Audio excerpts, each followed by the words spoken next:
Hello everyone, welcome to exam on education. I hope कि आप सभी लोग बहुत ही बेहतर हो गए और आप लोग की प्रिपरेशन नेक्स्ट लेवल पे चल ही रही होगी बच्चों।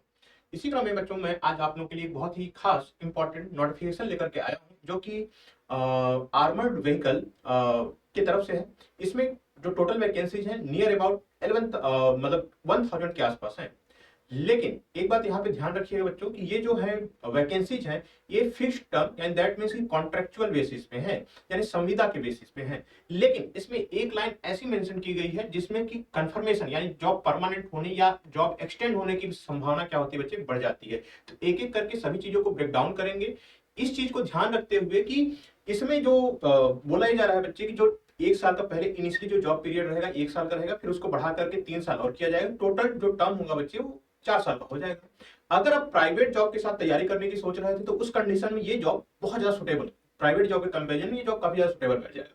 दूसरा, लगभग जो सैलरी रहेगी यहाँ पे 25 से 30 हजार के आसपास लगभग पहुंचेगी, तो दूसरा सैलरी पॉइंट ऑफ व्यू से भी अच्छा है। तीसरा, आपको एक्सपीरियंस भी मिलेगा एक रक्षा मंत्रालय के विभाग में काम करने का। तो ये सारी चीजों के ऊपर हम लोग गहन चर्चा करेंगे, एक एक करके समझेंगे पहले कि क्या तरीका है बच्चे, कौन कौन अप्लाई कर सकता है, कौन कौन नहीं अप्लाई कर सकता। पूरे वीडियो को शुरू से लेकर के एंड तक देखोगे तो क्लैरिटी आप लोग को मिल जाएगी कि अप्लाई भी कैसे करना है। ठीक है, तो यहाँ पे देखेंगे जो दिया गया है आप लोग को कि ओके ठीक है बच्चे। तो यहाँ पे देखिए बच्चे कि आर्मर्ड व्हीकल, अच्छा ये ठीक है, यहाँ पे कुछ प्रॉब्लम है, कोई नहीं। आर्मर्ड व्हीकल निगम लिमिटेड भारत सरकार का उद्यम रक्षा मंत्रालय की तरफ से है। क्या है बच्चे, इसमें रिक्रूटमेंट नोटिस दे सकते हो AVNL COHR 2026-06 है। ठीक है, अब इसमें नीचे आते हैं तो यहाँ पे armoured vehicle Nigam limited is new defence public sector company. अब इसमें देखिए बच्चे जो आप लोग का अलग अलग प्लांट है वो आवड़ी यानी तमिलनाडु में है, फिर उसके बाद मध्य प्रदेश में है, फिर उसके बाद अलग अलग प्लांट है बेसिकली तेलंगाना में है, फिर महाराष्ट्र में है। तो ये सारी है। अब इसमें देखेंगे name of the post of and vacancy, मतलब कौन कौन से पोस्ट है और कौन कौन सी वैकेंसी है, इसके बारे में थोड़ा सा डिटेल में हम लोग देखते हैं कि हाँ। अब देखिए यहाँ पे नेम ऑफ पोस्ट में जूनियर टेक्नीशियन इलेक्ट्रिशियन की पोस्ट है। लगभग लगभग टोटल जो पोस्ट है बच्चे वो बनती है आप लोग की 32 इलेक्ट्रिशियन में। फिर इसी तरीके से जूनियर इंजीनियर इलेक्ट्रिशियन में इलेक्ट्रॉनिक मैकेनिक की जो टोटल वैकेंसी है वो है 52 के आसपास। फिर जूनियर टेक्नीशियन इलेक्ट्रोप्लेटर की यहाँ पे जो वैकेंसी है ये 314 बनती है। फिर जूनियर टेक्नीशियन फिटर की यहाँ पे देखेंगे तो 134, ये ऐड वगैरह करते हुए 134, लगभग 400 के आसपास वैकेंसी है। ठीक है, अगर 134 10 253 3 2 और 29 करते अलग अलग प्लांट के हिसाब से दिए गए बच्चे, यहाँ पे लगभग लगभग 400 के आसपास वैकेंसी बनती है। फिर junior technician Forger and heat transfer की जो वैकेंसी है 2 है। फिर जूनियर टेक्नीशियन फाउंड्री मैन की यहाँ पे जो टोटल वैकेंसी है 31 के आसपास है। फिर उसके बाद junior technician mechanic machine tool and maintenance की यहाँ पे जो वैकेंसी है वो 23 के आसपास है। फिर junior technician raw material handling plant का जो है बच्चे लगभग लगभग 53 लगभग 66 के आसपास वैकेंसी है। फिर जूनियर टेक्नीशियन पेंटर की जो है बच्चे 10 के आसपास वैकेंसी है। और इसी तरीके से नीचे आते हैं तो फीटर की लगभग लगभग बहुत ज्यादा वैकेंसी है बच्चे। ठीक है, नीचे आते हैं यहाँ पे junior engineer technician quality assurance, junior technician rigger, junior technician welder. Welder की यहाँ पे आप देखोगे तो 39 यहाँ पे बच्चे, 16 यहाँ पे है। तो मतलब 40 को मान लेते हैं, 40 10 50 हो जाएगा, 55 के आसपास टोटल वैकेंसी। अब टोटल वैकेंसी देखोगे बच्चे तो यहाँ पे 1050 है, जिसमें से कि फीटर एंड वेल्डर को ही दोनों को ऐड कर दिया जाए तो अप्रोक्सीमेटली या मैकेनिकल वाले ट्रेड को मेंशन कर दिया जाए तो बच्चे लगभग लगभग 500 के आसपास तो केवल मैकेनिकल फीटर वेल्डर इन सबको मिला करके है। तो अगर आप इन सभी ट्रेड से हो तो आप इसके लिए एलिजिबल हो। बाकी नीचे junior manager electrical, junior manager electronics, ये इसमें बीटेक वाले अलाउड है बच्चे। ठीक है, तो जूनियर मैनेजर मैकेनिकल इसमें अलग अलग प्लांट्स के हिसाब से दिया गया।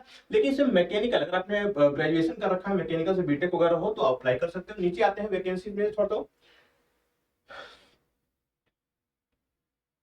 अब देखिए यहाँ पे क्वालिफिकेशन बहुत ज्यादा जरूरी है कि क्वालिफिकेशन जूनियर टेक्नीशियन में electrician, electronic mechanic, electroplater, fitter, forger, heat treater, foundry man, machinist, mechanic machine tool and maintenance, raw material handling plant, painter and quality assurance, ये सारी चीजें हैं। और इसके अलावा वेल्डर है। अब देखिए बच्चे क्या है, NTC NAC in relevant trade issued by the national council of vocational training, and that means कि एनसीवीटी यहाँ पे एलिजिबल है। यानी अगर आपने एनसीवीटी कर रखा है तो इसके लिए एलिजिबल है, या फिर एससीवीटी प्लस अप्रेंटिसशिप कर रखे हो तो भी आप लोग इसके लिए एलिजिबल हो। यानी एससीवीटी के साथ साथ अप्रेंटिसशिप भी चाहिए, एनसीवीटी कर रखे हो तो इसके लिए एलिजिबल हो ही। तो यानी यहाँ पे एक चीज क्लियर हो जाती है बच्चे की आपकी जो डिग्री होनी चाहिए किस लेवल की होनी चाहिए। ठीक है, अब बाकी जूनियर इंजीनियर मैनेजर मैकेनिकल वगैरह के लिए यहाँ पे बीई या बीटेक के लिए डिमांड की गई है। ठीक है, तो आपको पहली बात क्लियर हो गई बच्चे की आप जो भी ट्रेड है उसके लिए एलिजिबल हो, एनसीवीटी से है तो उसके लिए एलिजिबल हो, लेकिन फिर भी अगर एससीवीटी से हो, अप्रेंटिसशिप कर रखे हो तो भी एलिजिबल हो बच्चों। नेक्स्ट नीचे बढ़ते हैं, क्वालिफिकेशन की मैंने बात कर ली है, कौन कौन सी क्वालिफिकेशन इसमें वैलिड है। अब देखिए यहाँ पे नीचे दिया गया है टेन्योर ऑफ एंगेजमेंट। देखिए fixed term employment for the period of 1 year initially, extendable by the 3 more year, यानी दैट मींस कि टोटल अगर एक साल का इनिशियली एंगेजमेंट है, मतलब कॉन्ट्रेक्चुअल बेसिस पे है, फिर उसको बढ़ा करके 3 साल और किया जा सकता है, टोटल हो जाएगा बच्चे 4 साल का मिनिमम रहेगा। फिर उसके बाद अब देखिए फर्दर फिक्स्ड टर्म एम्प्लॉयमेंट में be extended beyond the maximum term 4 year as per the organisational requirement. ये 4 साल से भी ज्यादा बढ़ाया जा सकता है। तो इस कंडीशन में ये जॉब काफी अच्छी मानी जाएगी बच्चे, ठीक है। अगर प्राइवेट कंपनी में ज्वाइन करते हैं तो उसके कंपेरिजन में काफी अच्छी जॉब मानी जाएगी। अब इसके बाद एज लिमिट की क्या बात किया जा रहा है बच्चे, तो age limit junior technician, junior manager, assistant manager and deputy manager के लिए अप टू 30 ईयर्स और 55 years with all relaxation on the age. मतलब ये 30 ईयर्स किसके लिए है बच्चे, अनरिजर्व के लिए है। अगर एससी ओबीसी से हो 3 साल इसमें और ऐड कर लिया, यानी 33 इयर्स हो गई। एससी एसटी से हो तो आप इसमें 5 साल और ऐड कर सकते हो, यानी 35 इयर्स तक है। बाकी और पीडब्ल्यूबीडी कैंडिडेट्स वगैरह जो होते हैं उनके लिए अलग से दी गई रहती है। अब देखिए यहाँ पे कितना आपको सैलरी एंड पक्ष मिलेंगे। देखिए यहाँ पे सबसे पहले नीचे आते हैं तो आपको जो सैलरी एंड पक्ष मिलेंगे, तो यहाँ पे name of the post junior technician के जो बेसिक पे है 21,000 है। आईडीए इसमें मिलेगा as per the applicable.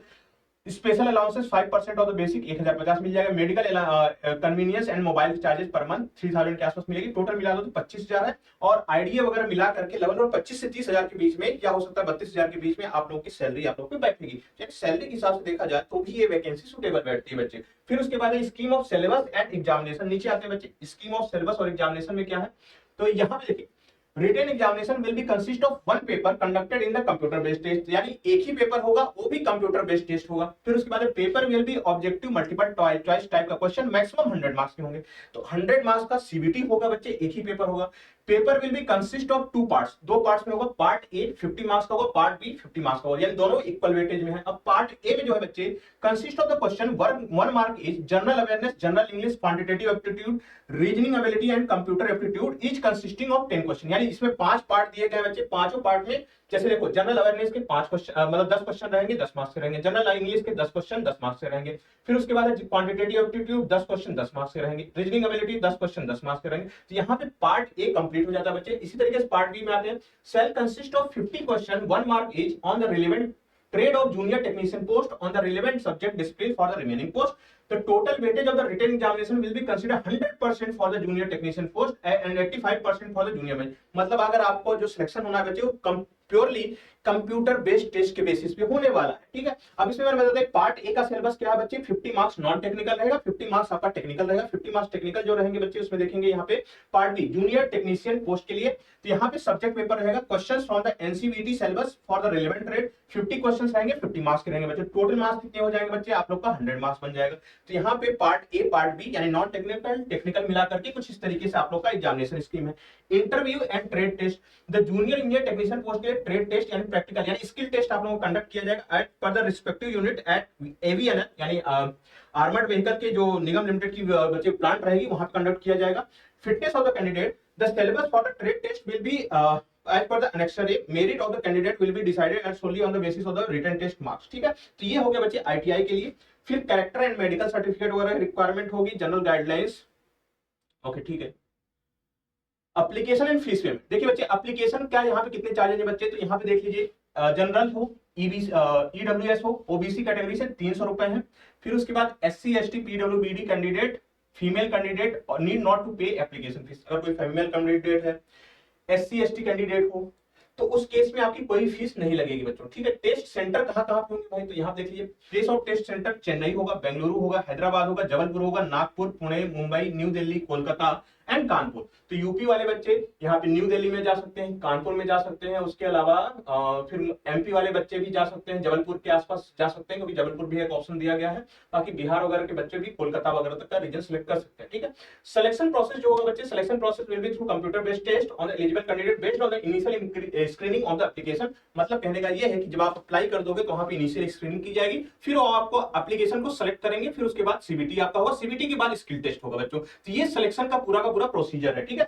How to apply, कैसे अप्लाई कर सकते हैं, तो एवीएनएल के ऑफिशियल वेबसाइट पे जाकर के विजिट करना है, वहां पे कैरियर सेक्शन में जाकर के आप लोग इस फॉर्म के बेसिस पे अप्लाई कर सकते हो, ठीक है। नीचे और आते कुछ और इन्फॉर्मेशन दी गई है। ठीक है, रजिस्टर करना है। डेट वगैरह, अच्छा डेट वगैरह बच्चे वेबसाइट पे, हाँ देखिए यहाँ पे नीचे दिया गया है, commencement of the online application यानी 11 जुलाई 2026 से स्टार्ट हो रहा है, और लास्ट डेट यानी क्लोजिंग डेट जो है बच्चों 25/7/2026 है, यानी 25 जुलाई को आप लोग का फॉर्म फिलअप बंद हो जाएगा। यानी 14 दिन के आसपास आप लोग का टाइम है। आज जो है बच्चे, आज की तारीख हो गई है 13 जुलाई हो चुकी है, यानी 2 दिन बाद ही मैं वीडियो रिकॉर्ड कर रहा हूँ। मैंने आप लोग को शॉर्ट के फॉर्म में डाल करके इन्फॉर्म भी कर दिया था, ठीक है। तो यानी अब एक बात आप समझिएगा बच्चे कि 11 जुलाई से फॉर्म स्टार्ट है, 25 जुलाई तक है, लास्ट डेट का वेट नहीं करना है। अगर आपको फॉर्म अप्लाई करना है, अगर प्राइवेट जॉब में जाने की सोच रहे थे तो उससे बेहतर ये जॉब का ऑप्शन आप लोग के सामने है, इसमें जाकर के अप्लाई कर सकते हो। और बाकी अगर सिलेबस वगैरह के बारे में डिस्कशन अगर आप लोग चाहते हो तो प्लीज वीडियो के नीचे कमेंट सेक्शन में कमेंट करिएगा, सिलेबस के बारे में सिलेबस लिख दीजिएगा, तो मैं सिलेबस के बारे में पूरा पूरा ब्रेकडाउन समझाऊंगा, कैसे कैसे क्या क्या रणनीति रखनी है बच्चे, क्या क्या स्ट्रेटजी फॉलो कर सकते हो जिसकी वजह से आप इसके बोल सकते हो कि इस वैकेंसी के अंदर सेलेक्ट किया जा सकता है, ठीक है। तो आप जस्ट मेंशन कर दीजिएगा, लिख दीजिएगा कमेंट बॉक्स में सिलेबस, कि सिलेबस के बारे में आपको जानकारी चाहिए, तो मैं वहां पे इसी तरीके से डिटेल्ड फॉर्म में आप लोगों को समझाने का पूरा पूरा प्रयास करूंगा। आई होप कि आपको लोगों को ये वैकेंसी के बारे में समझ में आया होगा। इसी तरीके के अन्य अपडेट के लिए हमारे चैनल एग्जाम ऑन एजुकेशन को सब्सक्राइब कर सकते हो। मिलते हैं नेक्स्ट वीडियो में, तब तक के लिए bye bye and take care.